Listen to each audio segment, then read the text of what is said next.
حدیث کے اندر آتا ہے کہ گھروں میں سے کسی گھر کے اندر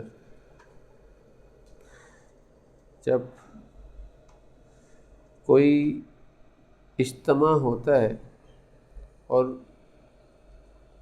اس کا مقصد صرف اللہ تعالیٰ کی ذات کی رضا کو حاصل کرنا ہوتا ہے،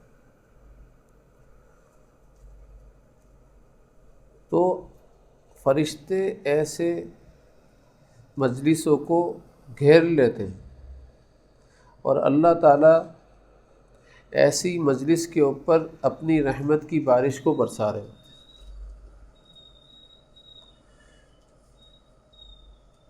تو مقصد صرف اللہ تعالیٰ کی ذات کی رضا اور اللہ کی ذات کو پانا ہے اور آپ صلی اللہ علیہ وسلم کے طریقے پر آنا ہے۔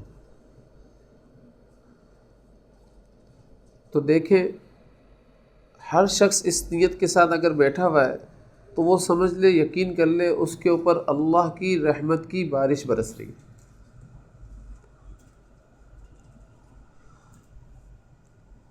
ہمارے حضرت فرمایا کرتے تھے کہ اللہ تعالیٰ کی ذات نے انسان کے اندر بہت ساری خاصیتیں پیدا کی ہیں، جس میں سے ایک خوبی ہے ہمت کی، حوصلے کی، ارادے کی۔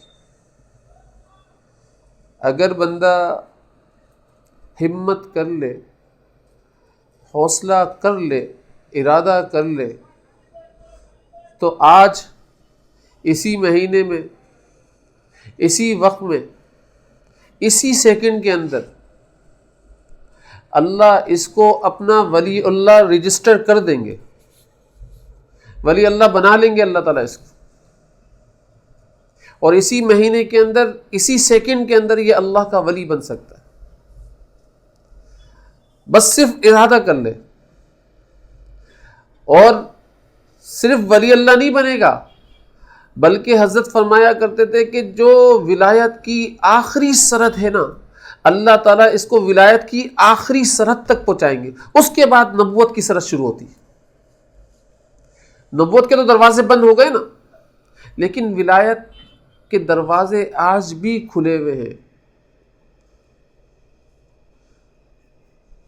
بس ارادہ کر لے انسان۔ حضرت فرمایا کرتے تھے کہ اللہ کی محبت کے شراب کے مٹکے بھرے پڑے ہوئے ہیں، بس پینے والا چاہیے۔ کوئی پینے کا ارادہ تو کرے، اللہ جام کے جام پلا دیں گے اور دلوں کو اپنی محبت سے لبریز کر دیں گے۔ تو ولایت کی جو سیٹیں نا آج بھی پر ہیں۔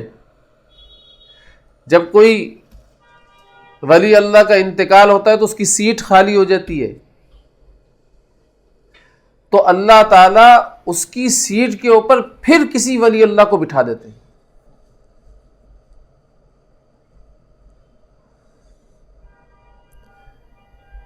ایسی بات نہیں ہے کہ اللہ تعالیٰ کی ذات نے ولایت کے معاملات اور ولایت کے دروازوں کو بھی بند کر دیا ہے، کیونکہ لوگ بولتے ہیں نا آج کوئی ولی اللہ نظر نہیں آتا اللہ کا، آج اللہ والے نظر نہیں آتے۔ تو ایسا نہیں ہے بھائی، اللہ والے تو ہر دور کے اندر رہیں گے، ولی اللہ تو ہر دور کے اندر رہیں گے، بس دیکھنے والی نگاہ چاہیے۔ جو اپنی نگاہوں سے اللہ کی خیانت کرتا رہے اس کو ولی اللہ کیسے نظر آئیں گے؟ جو اپنے قلب کی نگاہوں سے دوسروں کو حقیر جانتا رہے اور اپنی قلب کی نگاہوں کے اندر وہ دوسروں کو کمتر جانتا رہے اور اپنی قلب کے اندر حسد، کینہ، بغض پیدا کرتا رہے، تو اس کو کہاں ولایت نظر آئے گی؟ اس کو کہاں اللہ کے ولی نظر آئیں گے؟ اس کو تو سارا کا سارا اللہ کا غیر ہی نظر آئے گا نا۔ اس لیے حضرت فرمایا کرتے تھے کہ اگر ولایت دیکھنی ہے تو وہی ولی کی آنکھیں بھی چاہیے، ولایت والی آنکھیں بھی چاہیے۔ اپنے آپ کو گناہوں سے بچاؤ اور اپنی نگاہوں کو ایسی جگہ پر لگا کر رکھو جہاں دیکھنے کا اللہ نے حکم دیا ہے، اور جہاں دیکھنے کا اللہ نے حکم نہیں دیا وہاں پر نہ اپنا دل لگاؤ نہ اپنی نگاہ لگاؤ.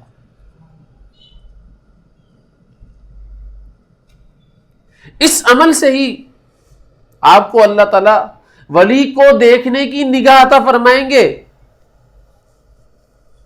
ولی کو دیکھنے کی نگاہ عطا فرمائیں. اس لیے ولی اللہ بننا کوئی مشکل کام نہیں ہے. ولی اللہ بننے کے اللہ تعالیٰ کی ذات نے 2 جز رکھے ہیں. جس کے پاس یہ 2 جز آ گئے وہ ولی اللہ ہو گیا. نہایت آسان کام ہے. الذین آمنوا وکانوا یتقون. یہ ولی اللہ کی تعریف کی جا رہی ہے کہ میرے دوست کون ہیں؟ وہ لوگ جو ایمان لے کر آئے اور جو متقی ہیں.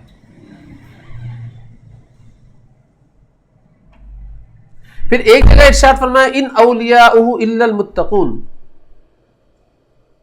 کہ میرے دوست جو ہیں وہ تقوی والے ہیں. صرف تقوی والے ہی میرے دوست ہیں.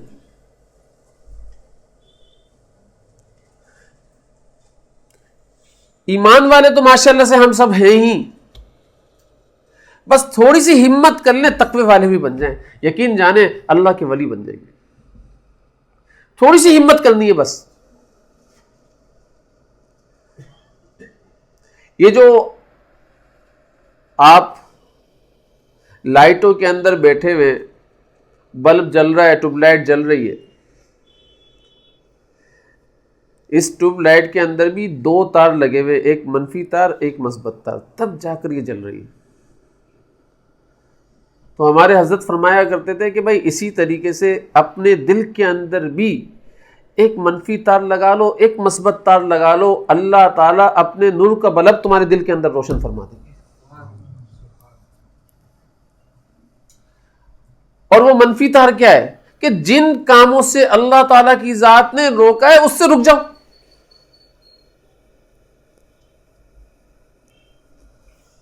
مت گناہ کرو. اگر بد نظری سے روکا تو بد نظری سے رک جاؤ. اگر حسد کرنے سے روکا تو حسد کرنے سے رک جاؤ. اگر کسی کا مال کھانے سے روکا تو کسی کا مال کھانے سے رک جاؤ. اگر غیبت کرنے سے روکا ہے تو غیبت کرنے سے رک جاؤ. اگر کینہ رکھنے سے روکا ہے تو بھائی کینہ رکھنے سے رک جاؤ، باز آ جاؤ. اگر حوث پرستی سے اللہ تعالیٰ کی ذات نے روکا ہے تو بھائی حوث پرستی سے رک جاؤ. اور اللہ تعالیٰ کی ذات نے یہ منفی تار ہے، جو اس بات کے اوپر عمل کر لیتا ہے وہ اس نے اپنے دل کے اندر منفی تار لگا لیا. اور مثبت تار کیا ہے کہ بھئی جو اللہ تعالیٰ کی ذات نے کرنے کا حکم دیا، جن اعمال کے کرنے کا حکم اللہ نے دے دیا اس کو کرنا شروع کر دو.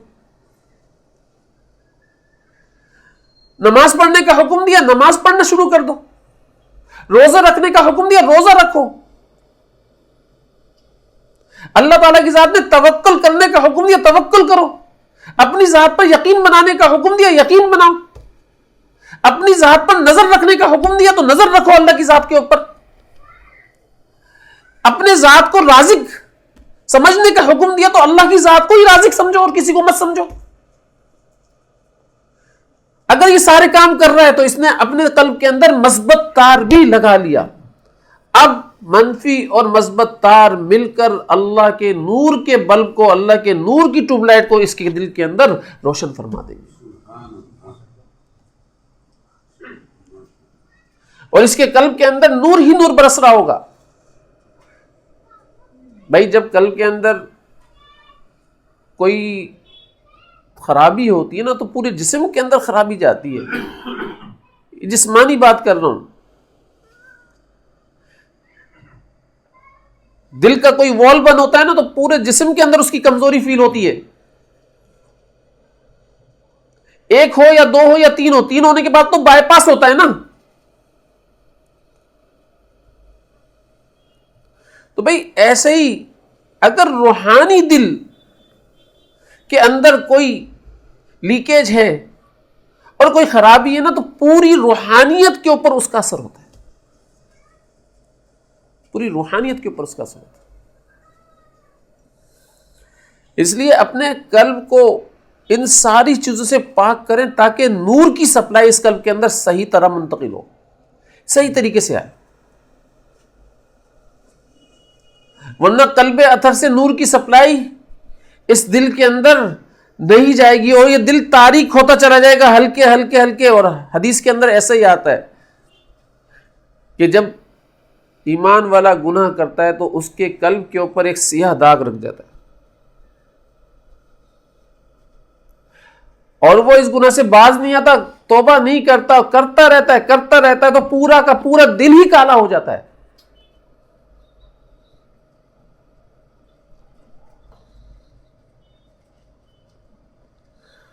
تو بھائی اپنے دل کو ایک تو فالٹ سے بچانا ہے کہ جو سیاہ داغ لگ گیا یہ فالٹ ہے نا، اس کو نکال کر باہر پھینکنا ہے. اور دوسرا اگر اس کو باہر نہیں نکالا بر وقت تو یہ پورے دل کو کالا کر دے گا، بھائی پورے دل کو کالا کرے گا. تو اس لیے بر وقت ہی علاج کر لو اس کا. اور ہمارے حضرت فرمایا کرتے تھے کہ بھائی اس کا بر وقت علاج اللہ والوں کی صحبتیں ہیں.